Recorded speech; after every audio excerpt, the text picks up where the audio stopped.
Bom dia, boa tarde, boa noite, investidor. Sejam todos muito bem-vindos ao canal. Meu nome é Felipe Torres, sou consultor de investimentos CVM e hoje eu trago para vocês um pedido de um seguidor aqui do canal. A gente vai falar a respeito do RENV11, o relatório. A gente vai ver aqui o relatório gerencial do mês de agosto, foi o primeiro relatório que o fundo emitiu. Pelo fato de a gente não ter muita informação ainda aqui, eu vou aproveitar para complementar com as informações que foram fornecidas no material publicitário quando o fundo fez o IPO dele. Vou pegar ali o prospecto definitivo para que a gente possa entender, né, qual é a ideia do fundo, o objetivo do fundo, a estratégia do fundo. Então aqui nessa primeira parte eu vou falar sobre os acontecimentos do mês de agosto e depois a gente complementa com o material publicitário que foi divulgado na época em que ele estava fazendo a primeira emissão, o IPO dele. Mas antes disso, convido você a ler aqui embaixo na descrição do vídeo todos os serviços de investimentos que eu ofereço, começando pela consultoria em investimentos. Se você tiver interesse que eu monte uma carteira do zero para você ou analise sua carteira de investimentos, me chama no WhatsApp que a gente conversa por lá. Lembrando que eu sou consultor de investimentos CVM, então eu posso fazer recomendações de ativos de forma individualizada, sempre respeitando o seu perfil de investidor e o seu objetivo com os investimentos. Convido você também a entrar para a nossa comunidade VIP do WhatsApp, nossa comunidade aqui do YouTube. Para isso basta você clicar no link contido aqui embaixo na descrição do vídeo ou então no botão aqui embaixo tornar-se membro. Aqui embaixo na descrição do vídeo também tem todos os benefícios que os membros possuem. Convido você também a entrar para o nosso grupo aberto do Telegram. Para isto basta clicar no link também contido aqui embaixo na descrição. E por fim, não deixe de conhecer meu livro Renda Passiva, o caminho para a liberdade financeira. Aqui embaixo tem um link para você ser direcionado para o site. Lá no site eu deixei algumas páginas disponíveis para você poder ver a linguagem que é utilizada. Tem também um sumário do livro, são aproximadamente 100 páginas de um conteúdo que eu tenho certeza que pode agregar muito conhecimento na sua vida de investidor. Feitos os avisos, vamos então analisar o RENV11. No dia 9 de maio foi finalizada a distribuição da oferta primária do fundo e eles conseguiram captar um pouco mais de 10 milhões de reais. Eles tinham pretensão de captar até 60 milhões de reais. Então foi uma captação ali bem abaixo do que eles estavam esperando. Lembrando que esse fundo ele é fundo cota base 10. Então foram subscritas um pouco mais de 1 milhão de cotas. A gestão vem informando que, conforme previsto, foi respeitado o período de 90 dias de lock-up, onde as cotas não podiam ser negociadas na bolsa, e no início desse mês, agora de agosto, ele começou a ter a negociação no mercado secundário, no dia 8 de agosto, para ser mais preciso. Um ponto importante é que esse fundo, na emissão dele, ele foi para investidor qualificado.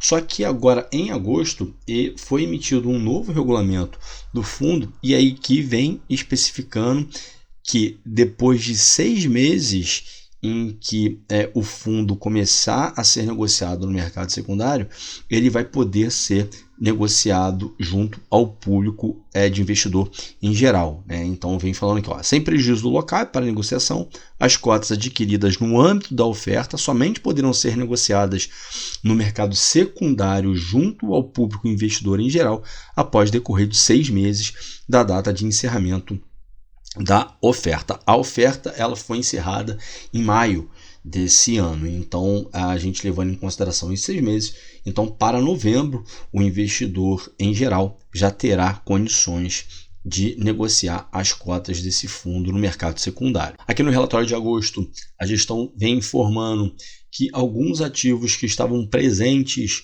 no pipeline não conseguiram ser comprados, adquiridos, ou porque não passaram na diligência que, enfim, a gestão fez, que o fundo fez, né, para ver se estava de acordo, ou então porque outros players se anteciparam e conseguiram comprar o ativo na frente do fundo. Alguns ativos não tinham exclusividade, né? Então esses que não tinham exclusividade, eles foram negociados com outros players. Aí a gestão vem informando aqui, né? Por outro lado, o ativo principal do pipeline, que é a usina localizada em Alexânia, no estado de Goiás, e outro ativo importante, segundo aqui a gestão, que é a usina localizada em Mombaça, no Ceará, elas venceram as etapas legais e regulatórias e se encontram em processo de aquisição pelo fundo. No mês de julho, o fundo avançou na aquisição do primeiro ativo, que foi essa usina fotovoltaica de Alexânia, localizada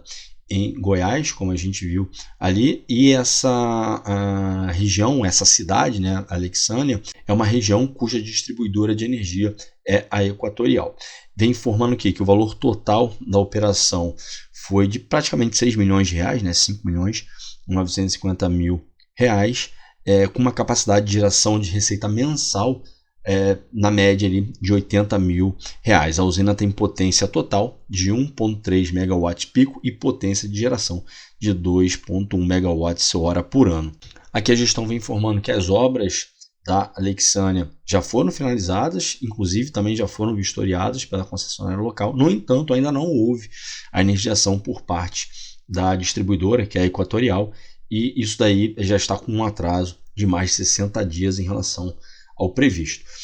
A gestão vem informando aqui que eles estão aguardando apenas essa energização para que a conclusão da aquisição realmente seja realizada, né? É um fator condicionante para a conclusão da aquisição. E aqui tem a principal diferença do RENV 11 para o SNEL. O RENV 11 ele só investe em ativos já construídos, né, já performados e energizados. Já o SNEL ele vai investir desde o início, desde a parte do desenvolvimento daquela fazenda solar, daquela usina fotovoltaica. Então, com isso tem um risco também maior, mas por outro lado também questão de relação risco-retorno, né? Tem que entregar também um retorno maior. Não estou falando que um é melhor do que o outro, é só fazendo um comparativo para vocês poderem entender as diferenças que existem entre esses dois fundos que vão estar investindo no mesmo setor, no mesmo segmento. A gestão vem falando também sobre a usina fotovoltaica de Mombaça, no Ceará, vem falando aqui que no mês de julho eles assinaram um contrato vinculante para aquisição dessa usina fotovoltaica, localizada em Mombaça, no Ceará, cuja distribuidora é a Enel, do Ceará. A usina tem capacidade de 1,3 megawatts pico e potência de geração de energia de 2,6 megawatts hora por ano. O valor total da operação foi de 7 milhões e 200 mil reais e ela tem uma capacidade de geração de receita mensal média de 75 mil reais. Esse ativo encontra-se em fase inicial de diligência técnica e jurídica e o fundo estima que esse processo deva demorar entre 30 a 45 dias para ser concluído. A gestão informa ainda que houve a contratação da Armor Energia, que é uma empresa com vasto conhecimento nesse setor elétrico e que terá como responsabilidade a prospecção de novos ativos de geração de energia, bem como a análise de novas oportunidades de aquisições. Vem informando que ainda que a parceria com esse novo consultor será fundamental para a estratégia de crescimento do fundo, aumentando assim a capacidade de prospecção de boas oportunidades de negócio em todo o país. Nos próximos meses, a gestão do fundo continuará focada em finalizar a aquisição dos ativos que foram apresentados aqui no relatório, né, Mombaça e Alexânia, e iniciar o pagamento dos dividendos aos cotistas.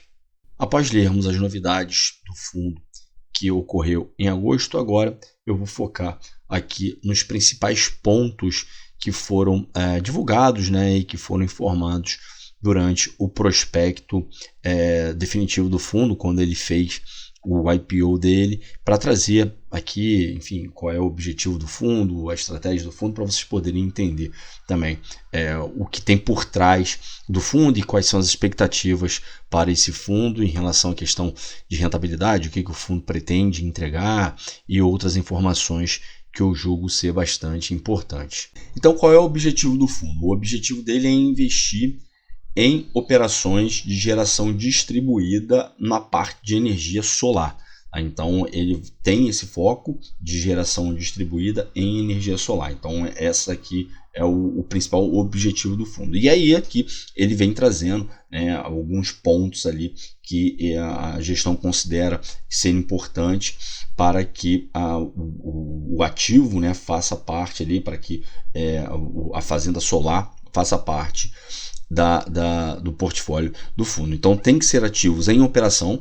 Então o fundo, né, já vai investir em ativos já em operação, e isso aí reduz o risco de desenvolvimento, que é o maior risco que se tem. Por outro lado, como vai investir já em ativos operacionais, isso daí também reduz o retorno que o fundo tem, porque se eu pego desde o início, né, pelo fato do meu risco ser maior, de eu ter que desenvolver aquela usina, né, fotovoltaica, aquela fazenda de geração solar, o meu retorno também tem que ser maior, por conta de questão de relação risco-retorno. Se eu já pego ativos que já estão desenvolvidos, então o meu retorno ele tende a ser menor, né? Não estou falando que é um retorno ruim, não é isso, só para a gente poder contextualizar e vocês entenderem, né, que existem retornos maiores, mas também riscos maiores, né? Então só para a gente poder entender isso daí. O fundo visa investir em projetos com contratos de longo prazo, então isso daí também já traz uma certa previsibilidade para o fundo, para o retorno do fundo. Os projetos que o fundo pretende investir, eles têm rentabilidade acima de 20% ao ano, e existe uma estimativa de dividend yield acima de 13,5%. A gente vai ver mais embaixo ali no estudo de viabilidade como é que fica isso daí ao longo dos anos. O fundo pretende também adquirir ativos com deságio em relação ao valor de mercado, porque com isso pretende-se ter um ganho de capital através de uma potencial valorização da cota do fundo. Aqui o fundo vem trazendo a tese de investimento, e aí são ativos performados em localizações estratégicas, né? Então aqui também traz outras características.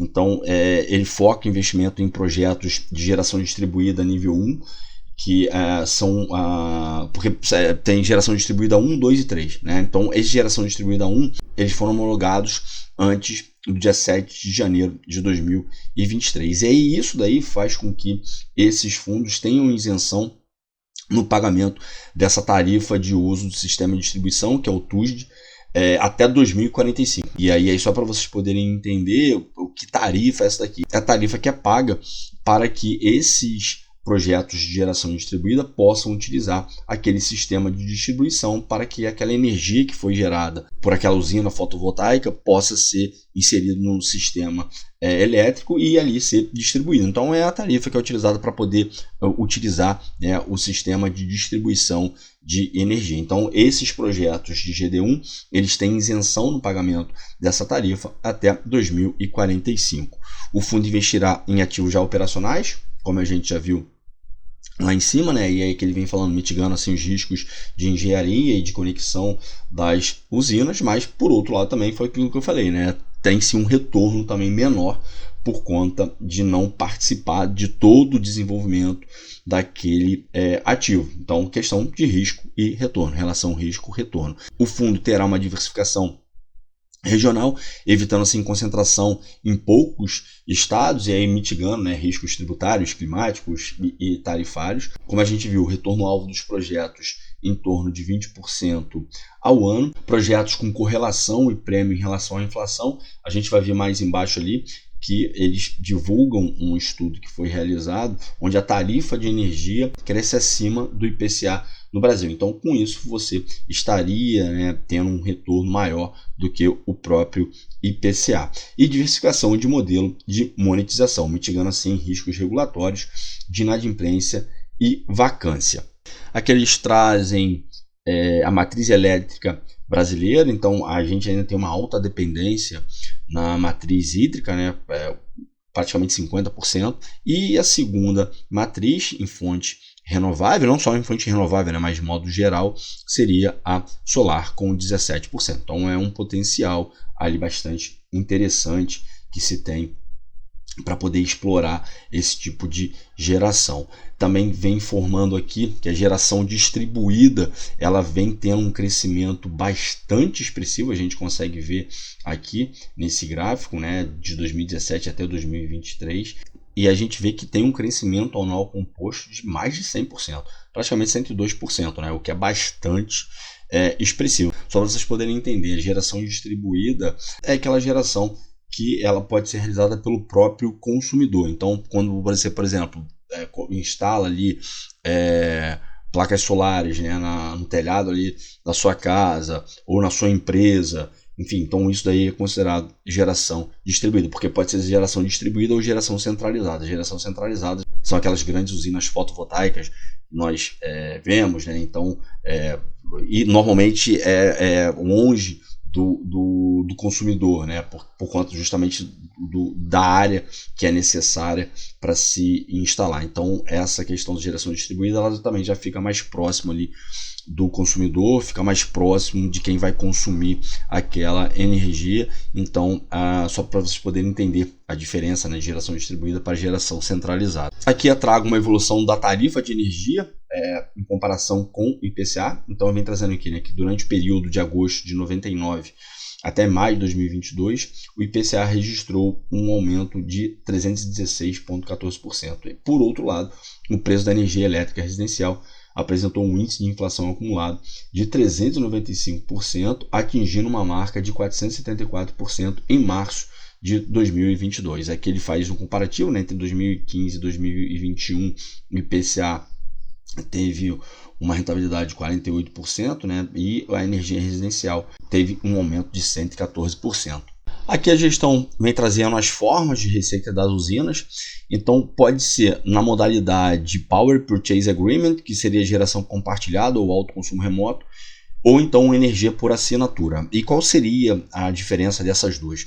Nesse autoconsumo remoto, a gente explicando aqui, né? São contratos de longo prazo assinados com grandes empresas que possuem diversas unidades em baixa tensão. Aí vem dando exemplo aqui, telecomunicação, rede de varejo, rede de pós-combustível, entre outros. Então aqui nesse caso, vamos imaginar que eu tenha uma rede de postos de combustíveis, ou enfim, sou dono de uma rede de varejo, alguma coisa assim. E eu quero contratar, né, essa energia para abastecer essa minha rede, tá? Então eu vou lá, faço esse contrato, e aí vão ser contratos de longo prazo, só que para abastecer ali as minhas lojas que ficam.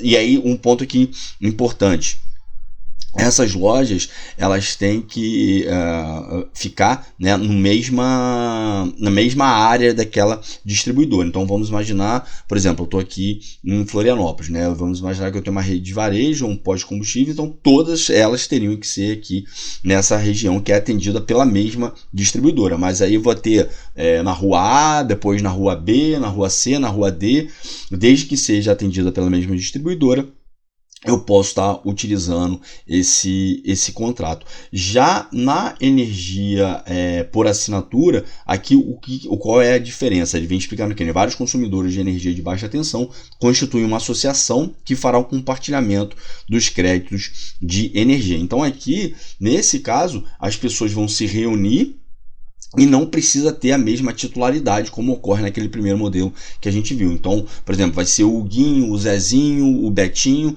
eles vão se reunir e vão se utilizar dessa energia que vai ser gerada, mas não tem a mesma titularidade, diferente do que ocorre no primeiro modelo, que tem que ser da mesma titularidade. Então, aqui, né, no autoconsumo remoto, eu vou me utilizar daquela energia, mas para uma rede específica de pós-combustíveis, para uma rede específica de varejo, e assim vai, tá? Então essa seria a diferença. E aqui ele vem trazendo algumas características dessas duas modalidades. Então, no preço da energia, aqui no Power Purchase Agreement, né, no autoconsumo remoto, o preço da energia é mais baixo, justamente porque eu vou ter um consumo maior. Então, por exemplo, eu vou lá contratar para abastecer lá a minha rede de pós-combustíveis com 10 postos, ou com uma rede de varejo com 10 lojas, supermercados, enfim, assim vai. Então eu tenho um consumo maior. E também um outro ponto aqui é que são contratos de longo prazo, né? Então isso daqui faz com que esse preço dessa energia seja mais baixo. Por outro lado, aqui na energia por assinatura, o preço ali já vai ser mais alto, justamente porque é pulverizado, né? Então o Guinho, o Zezinho, o Betinho, cada um vai ter ali o seu consumo, e aí nesse caso, como eu não tenho uma grande demanda e também como não são contratos de longo prazo, isso daí faz com que o preço da energia seja mais alto, porque eu não tenho aquele poder de barganha, né? Eu não vou ter ali...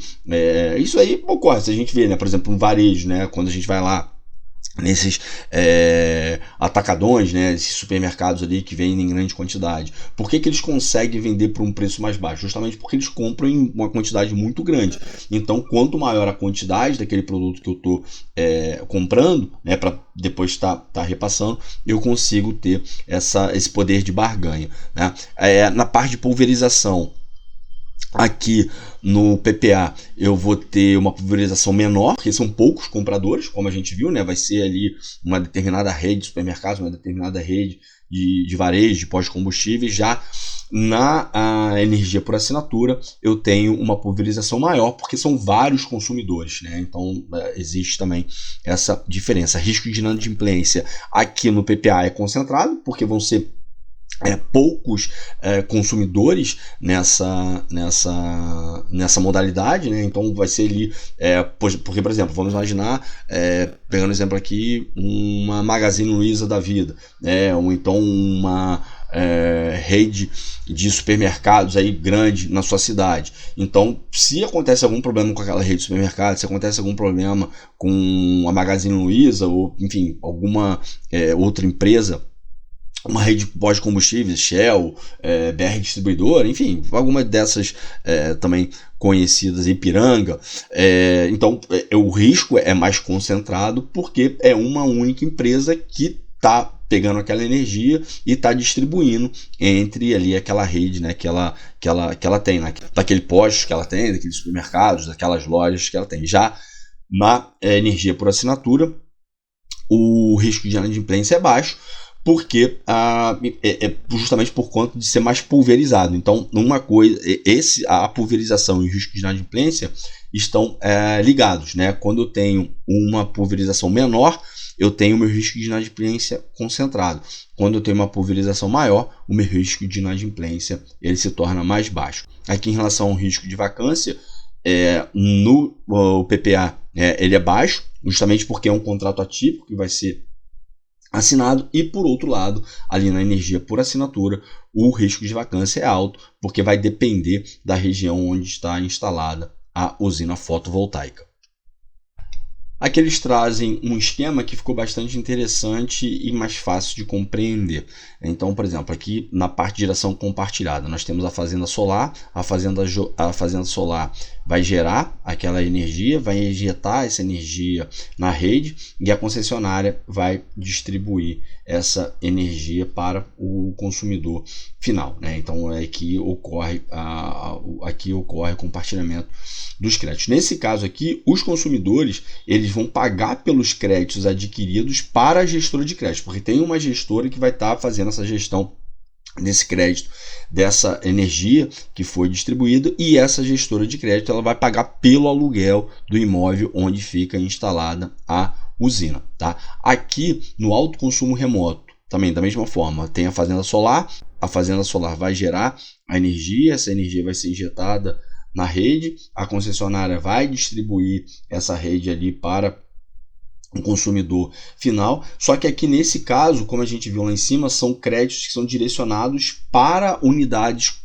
consumidoras de forma específica, que seria ali, por exemplo, a rede de varejo, a rede de supermercados, de pós-combustíveis e assim vai. Então, aí, nesse caso aqui, o próprio consumidor final ele vai pagar pelo aluguel onde fica a usina. Não tem, como a gente viu, aquele intermediário aqui em cima, como tem na geração compartilhada, de uma gestora de crédito. Aqui, o próprio consumidor, né, a rede de pós-combustíveis, a rede de varejo, a rede de supermercados vai pagar pelo aluguel do imóvel onde fica instalada a fazenda solar. Aqui nós temos um estudo de viabilidade do fundo, então começando em 2024 e até 2028. Isso aqui é uma projeção, né? Não tem como garantir, mas enfim, são projeções que a gestão faz. Então, segundo a gestão, para 2024, eles estimam um dividend yield de 5,71%, com lucro por cota a ser distribuído em todo o ano de 2024 de 59 centavos. Lembrando que o fundo vai ser base 10. Tá? Em 2025, esse dividend yield passa para 13,68%, com um lucro por cota a ser distribuído de R$ 1,41. 2026, 13,86% de dividend yield, com uma distribuição de R$ 1,43 em todo o ano, né, de 2026. Em 2027, a estimativa é de um dividend yield de 14,18%, com uma distribuição de R$ 1,46 em todo o ano de 2027. E em 2028, um dividend yield de 14,51%, com uma distribuição anual de R$ 1,49. Lembrando que isso aqui são projeções, não é promessa, enfim, não tem como garantir que realmente vai ser isso daqui, tá? E aqui embaixo, para finalizar, nós temos as principais características do fundo. Taxa de administração e gestão 1,25%, rentabilidade prevista de IPCA mais 13,75% ao ano. O fundo tem uma taxa de performance de 20% sobre o QCD e IPCA mais 7%. Bom, para hoje era isso. Espero que vocês tenham gostado do vídeo de hoje. Como eu falei, foi um pedido de um seguidor aqui do canal. Se você também tiver algum pedido, pode deixar aqui embaixo nos comentários, porque certamente será atendido. Se vocês tiverem gostado do vídeo, peço para que, por favor, deixem seu like, se inscrevam no canal, não deixem de ativar o sininho para que vocês recebam as notificações dos vídeos que são postados diariamente. Se você quiser deixar aqui embaixo nos comentários o que você achou do fundo, se você pretende investir no fundo, o que você acha dessa estratégia de fundos imobiliários investindo em ativos de geração solar, deixa aqui embaixo nos comentários que a gente interage ao longo dos próximos dias. Se você tiver algum feedback com elogio ou crítica, por favor, deixa aqui embaixo, porque isso ajuda muito a melhorar a qualidade do canal. O meu muito obrigado a todos vocês que ficaram comigo até aqui. Desejo a todos bons investimentos e até a próxima.